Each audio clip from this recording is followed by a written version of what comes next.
Welcome back, Portugal Junkies. Hello. We are so excited today because we are continuing our guest series. And our friend Bob Tapper is with us today. He's actually in Porto, which is where we lived for the first 10 months of our journey. Right. But we didn't know Bob when we lived there, sadly.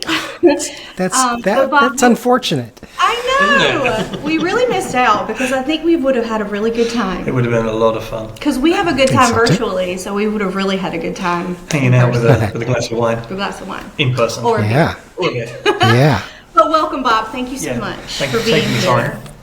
Thank you guys for having me. It's exciting to be here. And welcome back into the podcast world because I know you took a little break. So we were on Bob's podcast when? 3 months ago, maybe? Cool. Yeah, that's what I want to say. A couple months. We'll tag it below so that we make sure that everybody can listen to that and follow you as well. Absolutely. But we have started interviewing some of our immigrant/expat friends, and with the goal, really, of showing different experiences that might look different than ours. Yeah. And so that's why we've asked Bob to join us today. Absolutely. Let's start with big picture, Bob. Tell us what your background is in terms of where you lived prior, and why you chose Portugal, when you showed up here, all that jazz. Like, give us the scoop on your immigrant story. Oh my gosh. All right. So I started about 5 years ago. I was very fortunate and blessed to have a great career in real estate in California, which is where I'm from. Born and raised in Minnesota, but most of my life I spent in California, and it was a great run. I mean, it was really a good career that I had, and everything was wonderful. But you spend almost 40 years in one place, and I think I was like, I think I want to go and do something different, and just to mix it up a little bit. So I had planned to move to Europe January 1st of 2020. So I wound everything down in 2019. I finished I kind of wrapped up career things that I was doing, and my apartment, I just rented an apartment, and that lease was expiring at the end of December, and I just leased a car, so that car lease was expiring. So I was in a really good place to just basically pick up and move, and I was not at all apprehensive. I was just excited. I just could not wait to just wake up to something different, and I wanted the European life. I'd visited here on vacation, obviously, many times, but when you pick up your life and you start to live out of a suitcase, that adds a different element to your life. So I started out, literally, I left the U.S. New Year's Eve day on December 31st, 2019, and by January 1st, 2020, I was in Europe. I started out in Vienna, Austria, and was just going to live like a digital nomad lifestyle. I was just going to do the Schengen thing. I had that all. I'd studied all that. I knew that I had to be only 90 days because I didn't have any special visa, so I had the 90 days. And then, and Mark, you know that because we talked about, I don't know why, but U.S. citizens can spend 6 months in the UK. But you're only allowed to spend 3 months a year in the U.S. I don't understand why we can. Let's not go down there. Yeah, exactly. So I had my I had my year kind of planned out in my head, starting in Schengen. Then I was going to go to the UK and then back into Schengen at the end of the year. So the year pretty much was, but as we know, 2020 was quite the year for everybody. So my plans didn't go exactly like I had thought they would. But I rode the whole COVID thing out, and I was in the UK for the summer into the fall, and a family member, I was at that point only planning my life maybe 6 months in advance because I didn't know. That's part of the fun, the adventure of it, right? It's like, I don't know. I was very flexible, and I was having a call with a family member. I remember I was in Edinburgh, Scotland, looking to get back into Schengen, and I just said, I don't know where I should go. And she said, well, why don't you go to Portugal? And I never even thought about it, never even knew, that wasn't even on my plan to go there, but I checked it out and I booked a flight. December of 2020, I was in Lisbon, and then, the second lockdown kind of came in early 2021. So I was here in Portugal because they wouldn't allow us to travel. So I spent most of 2021 here in Portugal, 3 months up here in Porto, but most of it down in Lisbon. So that was my first exposure to Portugal, but it was too early to really think about settling down. So I continued to travel after my 3 months here, and then I got back here last December 1st, a year ago almost now, and I came to Porto and I said, you know what, I just feel, I don't know, I think we talked about this, sometimes it's like, right? Yeah. It's like, I just feel at home here. I don't know. It's something about it. It was sunny. It was a sunny, warm December day. And I decided, I know. I know. You were in Porto? It's our running joke about Porto in the winter, but that is funny. It actually fooled me. Yes, it just gave me just enough sun for me to say, I think I want to stay. So that's when I started the process. I decided I did not want to go a 6th year into being a digital nomad. I just want to I want to make some friendships. I want to start to settle back down. And so that's when I started the whole visa process. And it's hopefully coming to, we can get into the IMA journey if you want. But so far, I'm just waiting for my residency card, and then I'll be able to. And you're, feel more at home. It's been recent that you went to your appointment because we texted, right? You recently went. I did. I went a couple weeks ago. So my appointment was supposed to be in August, and it got postponed to October, and that date held on the calendar. And they took all my documents. You know how that goes. You just sit there and. Gave them all the documents. They took them all, and within 3 or 4 months, whatever the timeline is, I should have the actual residency permit. And then you can breathe for 2 years. I know. And travel. I know. And travel. I can't wait. And travel. I think that's the biggest thing. Although I don't know if you guys felt this, but there comes a time when travel. Like I went down to Lisbon last weekend, and it was all that I could do it's like, do I have to pack a suitcase? Because I'm not, that there's a feeling of being settled. And I think my body just kind of needed to, after 5 years of being so mobile and living so much out of a suitcase, that your body sometimes says, I think you just need to be here and just relax. And I feel like that's kind of the stage that I'm in right now, is my body just saying, you're good right here. We don't need to plan any trips yet. So it's okay that I can't travel. I'm perfectly happy to be here in Porto. Yeah. Well, the way we looked at it was, the only thing that ever made us nervous in that transition period of not really being able to travel until you got your card was like emergency stuff. If something were to happen. You know, things like that. But like, we looked at each other and we were like, we have seen about this much of this country. Yep. There's so much to see within the country, and of course you're allowed to do that. You're just not allowed really to leave the country while you're waiting unless you have to. Right. But such a place like Porto, you've got plenty to do and plenty to see and experience and all of that there. So I wouldn't think it would be too hard to stay settled there. It's not. And I do know I need to explore more of the country. But I've just been trying to just feel at home here and just kind of getting used to certain things being where they are. And but yeah, I need to come down and see you guys for sure, so you can give me a tour.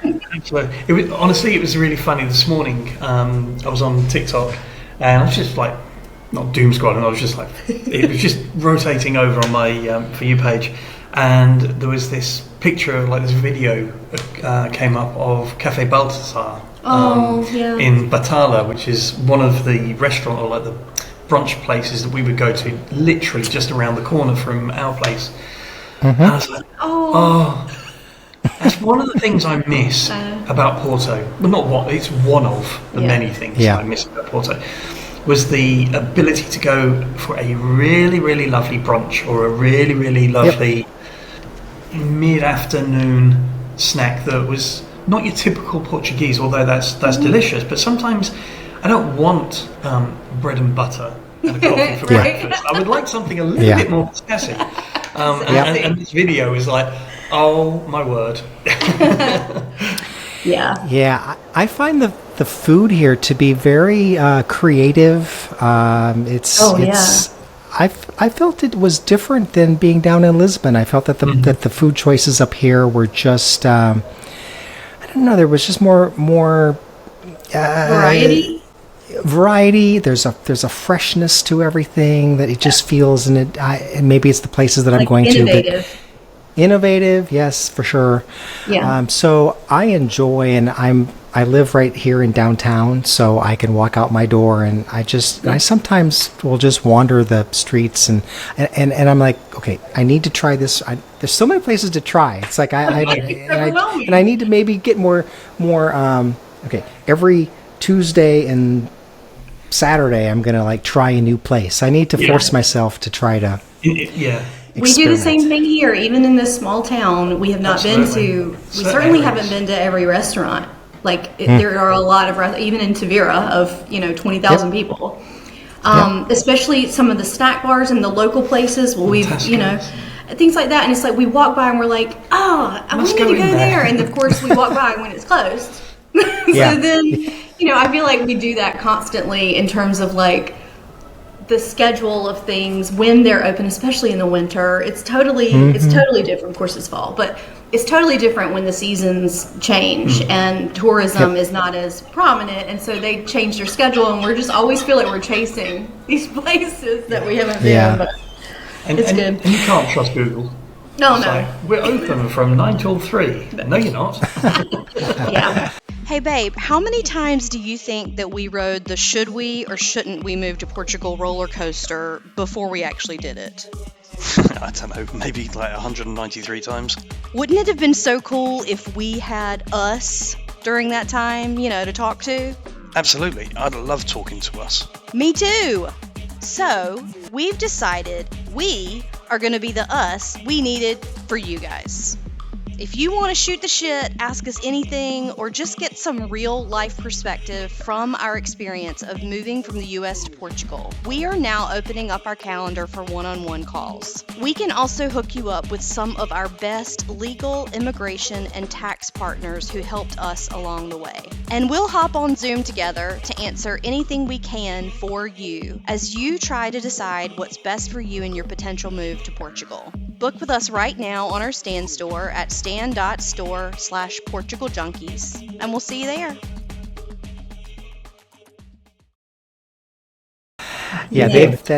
I've been steered wrong with that, so I understand that.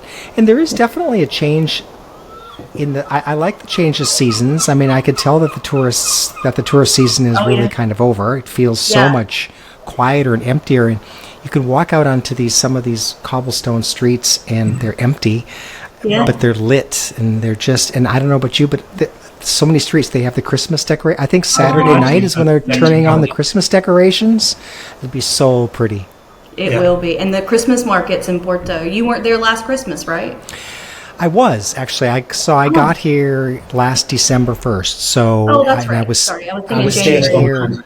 Leaving. Yeah, I was staying here in the downtown area, but not in this apartment. But yeah, I can see. And then there's a little ice skating. There's that ice skating rink by Clairbush Tower. And that market over there by the ice skating rink was my favorite. We went multiple times over the season. So little chocolate marshmallows. There's a place where I get cookies. They sell really, really good cookies that a little booth that I'm going to go back to for sure. They know how to do their sweets, okay? The Portuguese know how to do their baked goods. They do. 100%. They do, yes. So when you decided on Porto, did you ever consider a different country to settle down in? So I think I'd originally thought maybe I could settle down in the UK because that's where a lot of creative things because I'm into filmmaking, and so there was some opportunities for me there in the UK, but they didn't offer a visa that I qualified for. So it became more about visa shopping than anything else. And I know that there are, I think 5 or 6 countries that offer the passive income visa. So it's not every country that offers the passive income, and that's the one that I had to come in at. So I think that's pretty much. But Portugal also checks. They've said that Portugal is the west coast of Europe, or the California of Europe, or I don't know. But we even though it rains in the winter quite a bit. It does get a lot of sun, and so the climate is mild. It's really never that unbearable. So the climate reminds me a little bit of California. Yeah.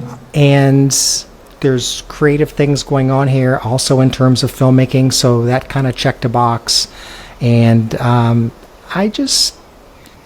lot of it is just a feeling, I don't know, you guys, when you talk to people, it's like I sometimes have to recommend that you go and live in some countries short term just to see if you get that feeling of. It's hard to describe, but I totally understand we've had that feeling a couple of different times since we moved. I mean, I feel like we loved Porto, and we loved it on paper a lot. Like, I will also say, like, when we got there, her vibe, I keep saying that I call her, but I feel like Porto has always had this energy that you can't really describe to people unless you have been there. Yeah.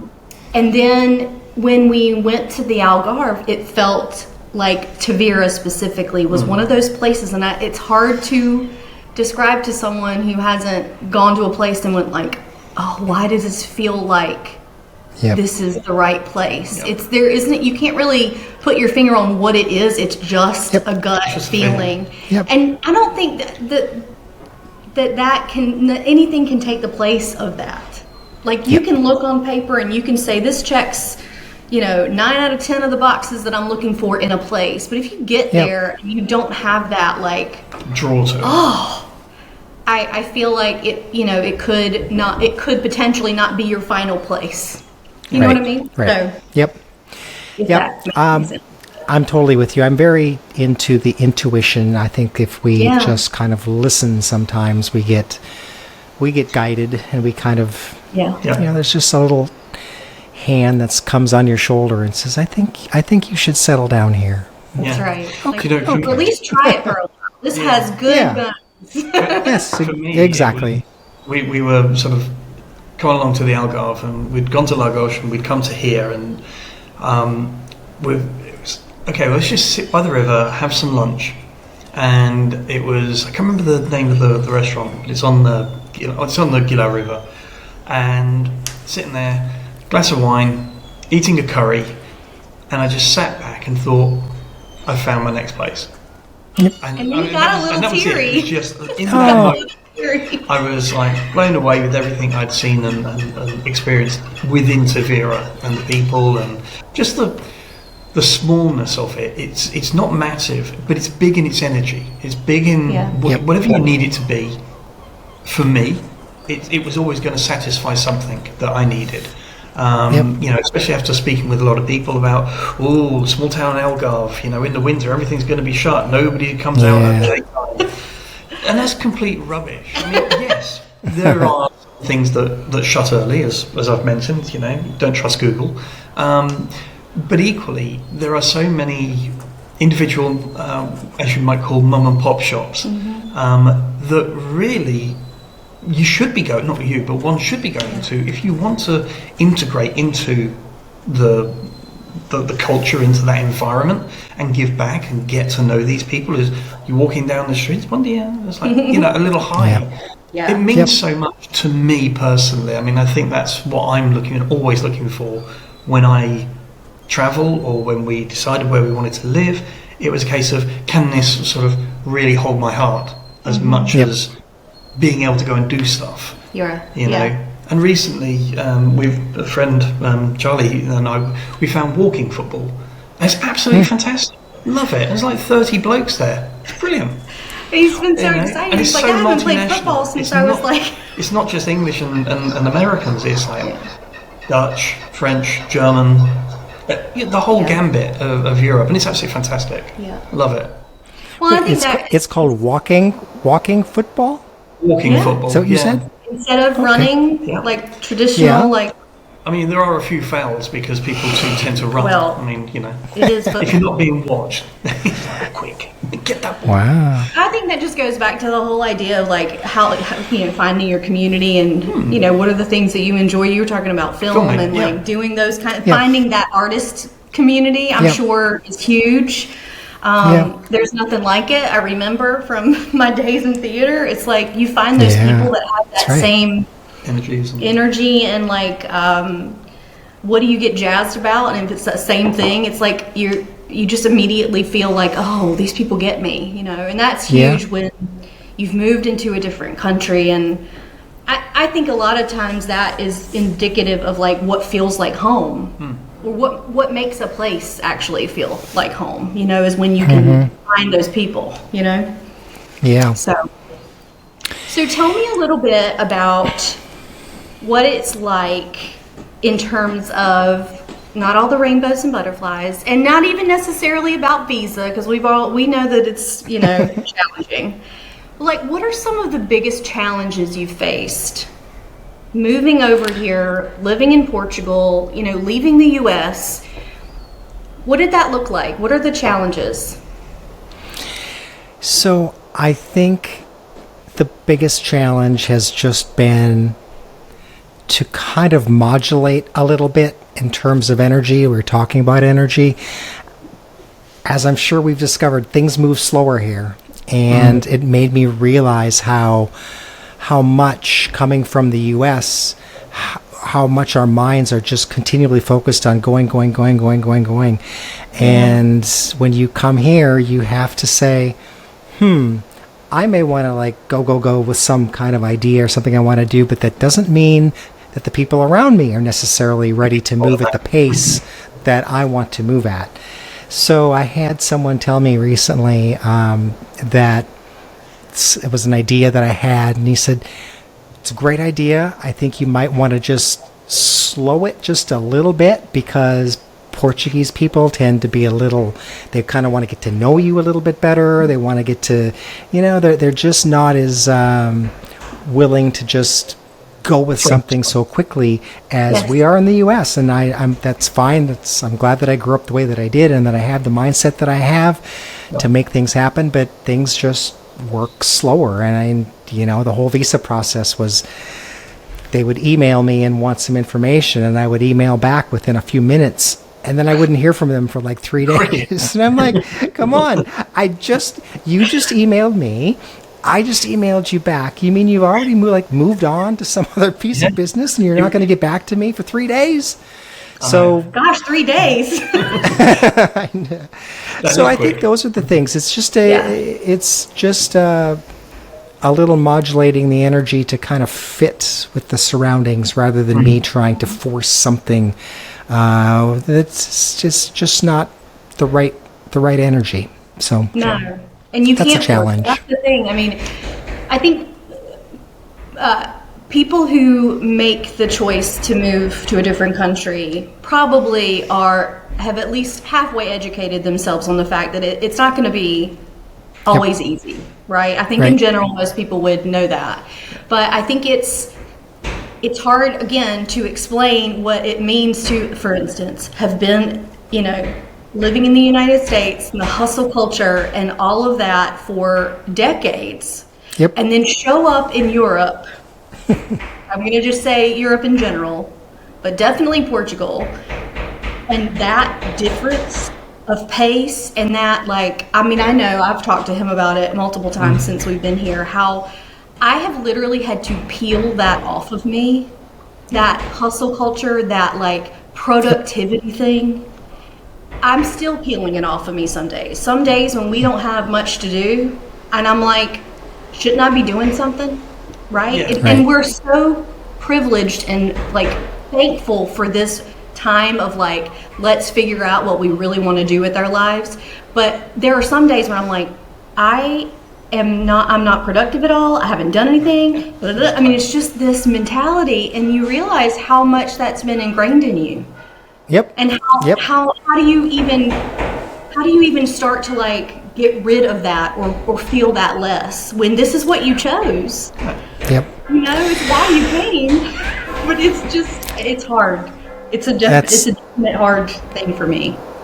It really is. And I the other day when I was getting coffee, and I caught myself kind of watching the barista, and I noticed that they pretty much would take the order, then they would go and they would make the order, and then when they were done making the order, they would come back and give it to you, and then you would pay.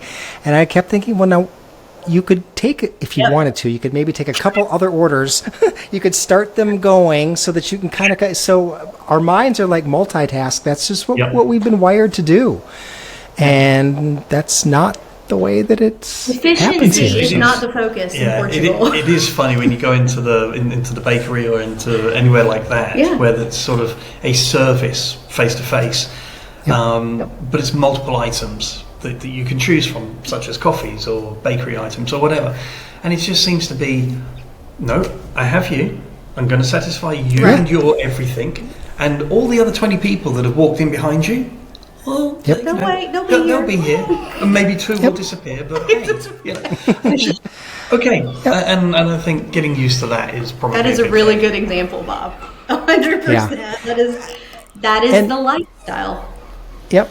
And like you said, Mark, it really, I appreciate the fact that they just, look, I'm dealing with you. You are in my world. We're in this little thing together for this period of moments when I'm serving you, and then I'll go on to the next person. And I think that's kind of refreshing, but... it is. You know, I may take longer because my Portuguese is not anywhere near as proficient as it needs to be, but they're still going to, They're still going to treat you very individually. Enable me to do that. There is something very relationship driven about that. You know? Yeah, I think it's nice, but it is as you start to notice it, especially your first few months, I would say, when you're like the hurry up thing that you're having to peel off of you too, where you're just like, just chill out. Yeah. Like, it's not that big deal. Like, just, it's okay. My dear, sweet listeners, I say this with all the love in my heart. If you haven't traveled in beautiful Portugal yet, what are you waiting for? You are missing out big time. Iconic beaches, delicious wine, centuries of history, and honestly, some of the most beautiful people that you will ever meet. Why do you think we moved here? So, when you're ready, we are ready to help you plan the most perfect customized Portugal itinerary just for you, and more importantly, how you like to travel. Family trip with the kiddos, lazy girl travel, history buffs, foodies, combinations of all of those, we got you.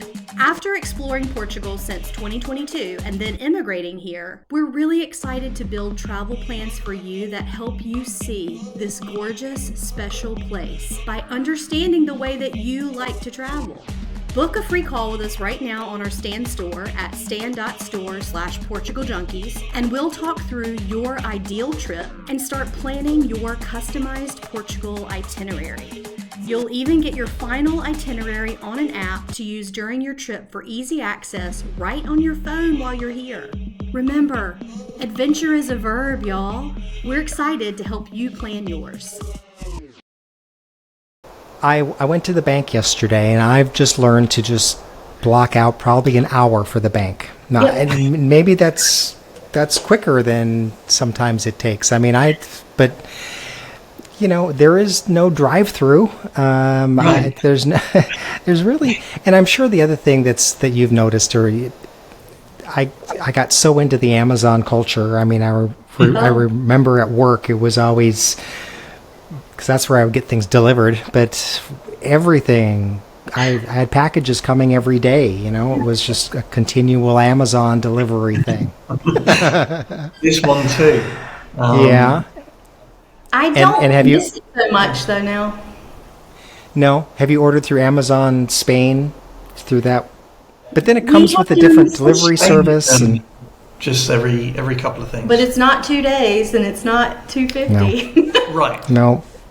Is that the difference? Yeah. Is that where you were going for? It was like the difference in Amazon life here and there is just, it's not the same. No, it's really not. But it's okay. But I think it's a really good way of, again, unpeeling another element of consumerism. Yeah. You know, I think that for me, yes, I ordered stuff on Amazon, or I would say to Meredith, hey, can you get this because you're on there every 23 hours of the day. So I'm sure you'll find a moment. But slight exaggeration, 22. But it's over here, you know, or rather over there when we were ordering, it would be delivered to the doorstep. And we were fortunate enough to live in a neighbourhood where there weren't that many porch pirates. You know, things didn't often go missing. Yeah. So it's safe to say that. And here, if you order something, you've got to hope that you're going to be in for the day, or you're going to have to block out the whole day to make sure you are. And have an ear for the doorbell is, you know, all of these little mechanics. Or have it delivered to somewhere else. All the mechanics of having a delivery made is so wildly different. It is.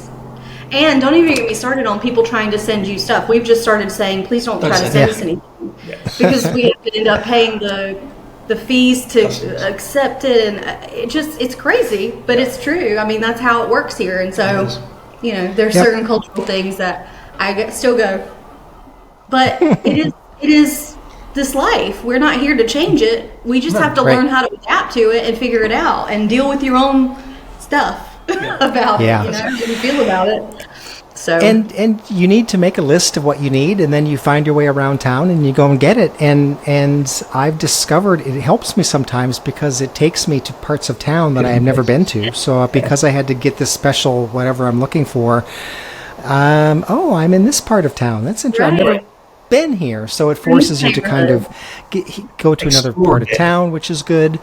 But you know what I also loved yesterday when I went to the bank? I had a couple things that I needed to do, and I loved being able to just, like, I walked to the bank, and spent my hour at the bank, and then I walked out, and I said, now I need to walk down, I need to make the reservations for the dinner, and I had to walk there, and then I walked over somewhere. I love walking around doing errands. Yep. We did this morning. I don't miss driving. I don't miss driving at all. I don't either. But in Porto, you definitely don't need it. Oh, don't drive in Porto. With the metro. And you definitely don't need it. That's for sure. I love the metro in Porto.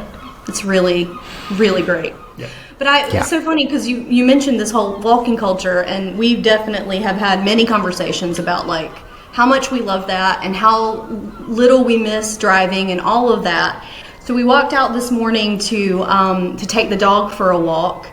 And also stopped by and help a friend who had hurt her leg, and we were going to take her trash out for her. She lives like 8-minute walk from here. So we take the dog, we start our way over there. I send her a message, we're on our way. I'm not kidding you.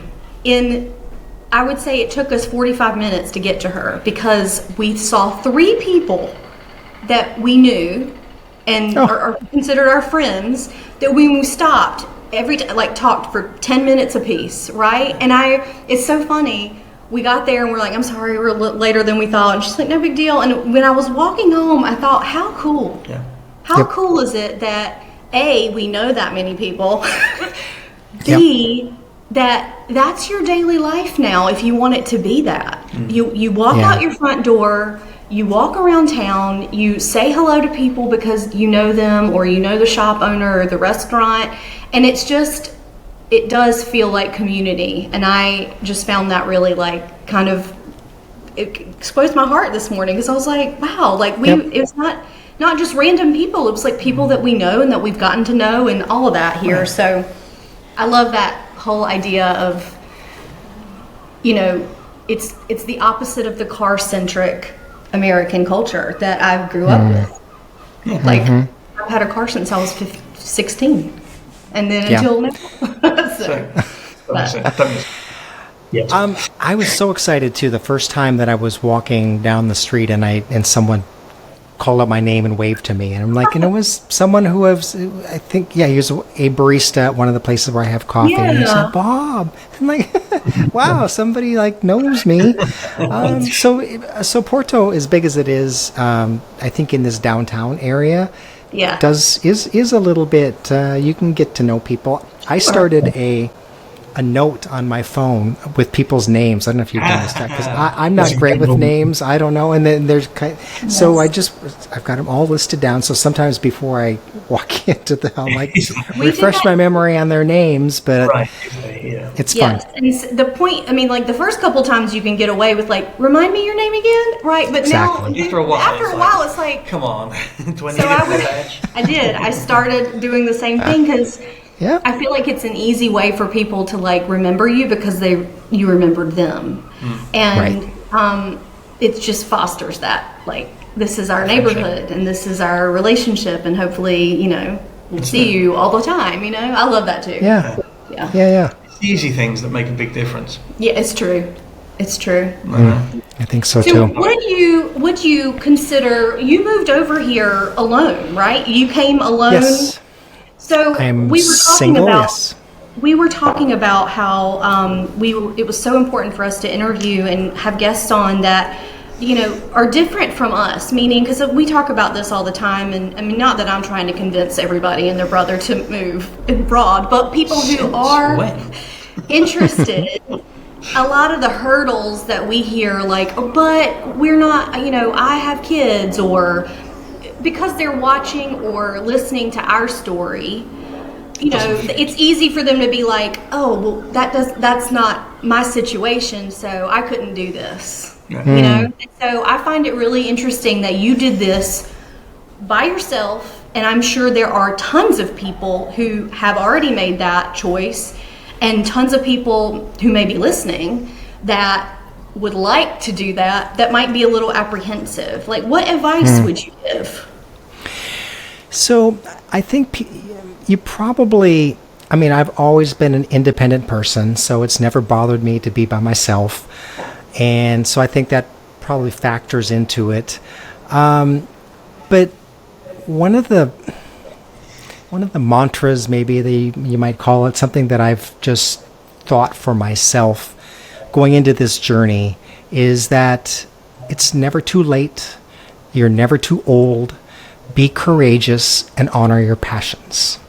So I tried to live by that, because I'm in my 60s now, and so there are a lot of things I could say, well, I'm too old to do that, but no, I'm really not. It's just never too late to make a change. I understand why people who want to move and make a move to Europe, if you're with someone or you're not, people have concerns about family members. I'm going to miss my family.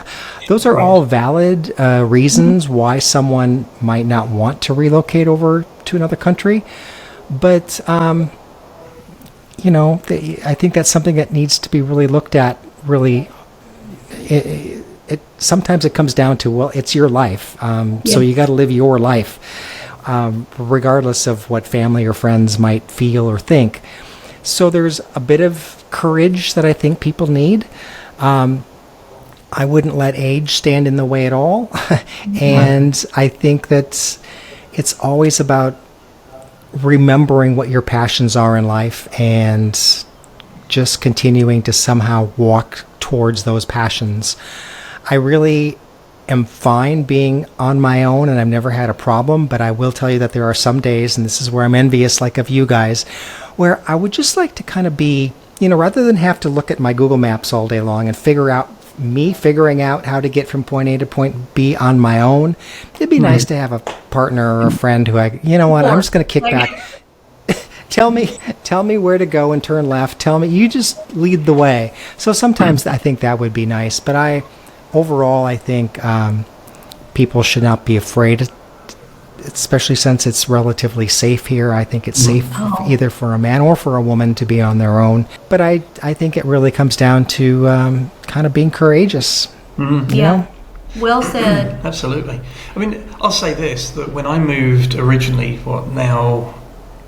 nearly 10 years ago from the UK to America, to start my job over there, my father was just on the cusp of not being particularly well with Alzheimer's. And it was a real heart tug as to, if I go now, I'm going to miss some of these latter parts of his life where he still remembers me or he still recognises me, and those sorts of real worry things. And I had to sit down with both my mum and my dad, and they said, just go. We're going to be here as long as we're here, but you're going to be here, fingers crossed, a whole lot longer. You've got to go and follow the dream that you want. Now, I had living and working in America pegged as one of my bucket list ideas since I was about 15 or 16 at school. And to see that my parents were pushing me and saying, don't let this hold you back. If you don't want to go, then that's one thing, but don't let this be a reason to anchor you here. Go and do the thing that fills your heart. Yeah. Like I did. And the rest of what we do in our journey of where we live and how we live and all of those things will continue to be adventure.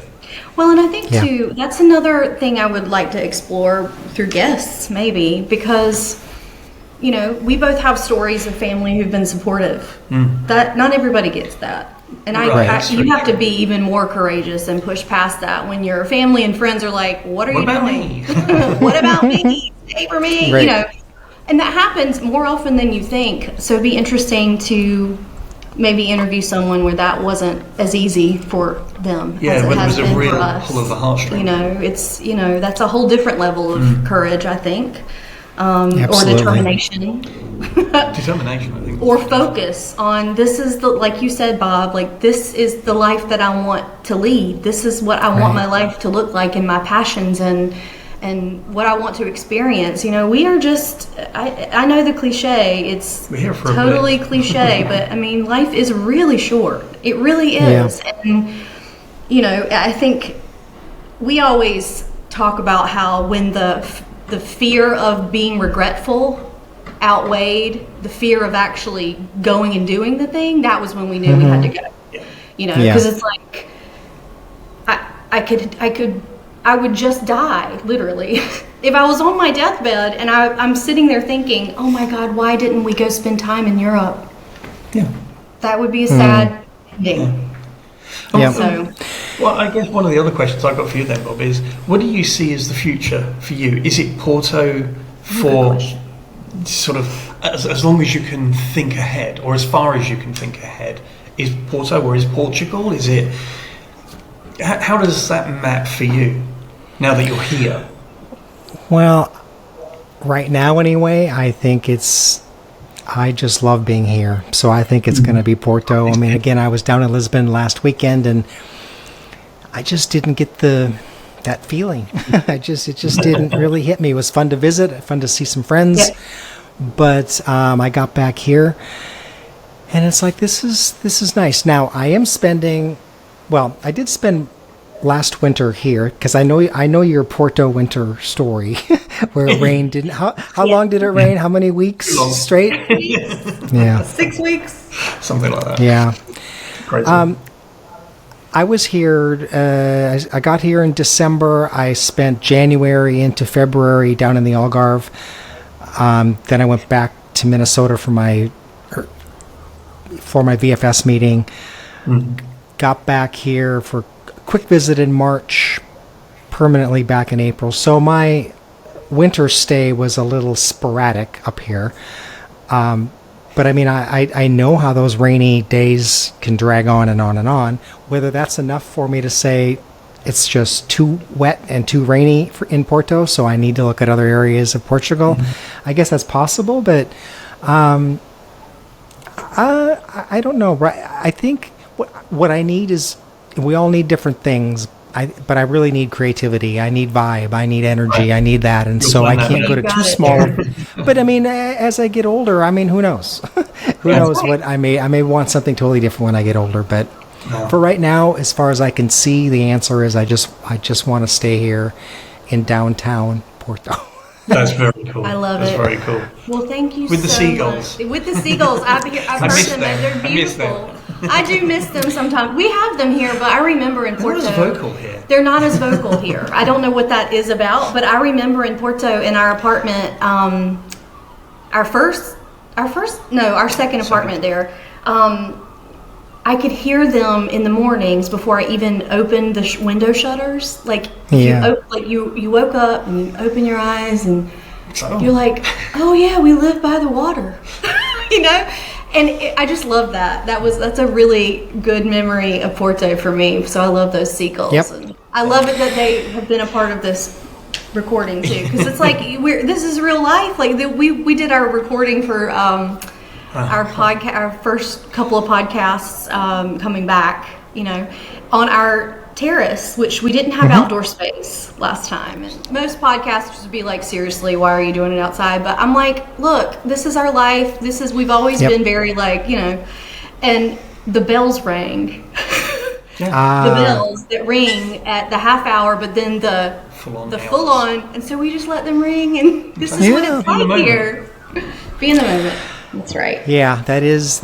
I actually love hearing bells. So I have the cathedral is right out there, Oh, yeah, and you're so right. and You're I there. have seagulls, and it's Beautiful. But I think that's what I love. That's like a European thing. The bells, don't you think? Absolutely. 100%. Totally. It sounds Totally. so. I love it. I love hearing them. But thank you so much for having me. Thank you. No, thank you very much. I'm You're really, really kind. I'm so thankful for you saying yes, and we're going tit for tat on each other's podcasts like that. So we're happy to come back anytime you want us, and we hope that we'll have you back, and we'll talk about the next phase. Maybe it'll be here in our place while we share a glass of wine, and you can be on our terrace with us. That would be lovely. Oh, how fun would that be? That would be lovely. Book me there. I will definitely. Well, you tell us when you're down here, and we'll make it happen. Okay, Done we and will done. make it happen. Thank Awesome, you, Bob. guys. Thank you very Thank much. you. Have a wonderful Appreciate afternoon. you so much. Thanks, Meredith. Thanks, Mark. Bye. You're welcome. Take care. For more content about our move, the visa process, Portuguese culture and destinations, and tons of support resources for your own decisions and potential move abroad, follow us at Substack, TikTok, and Instagram at Portugal Junkies. Stay in touch and help us reach more people by subscribing here and following us there. Cheers, y'all!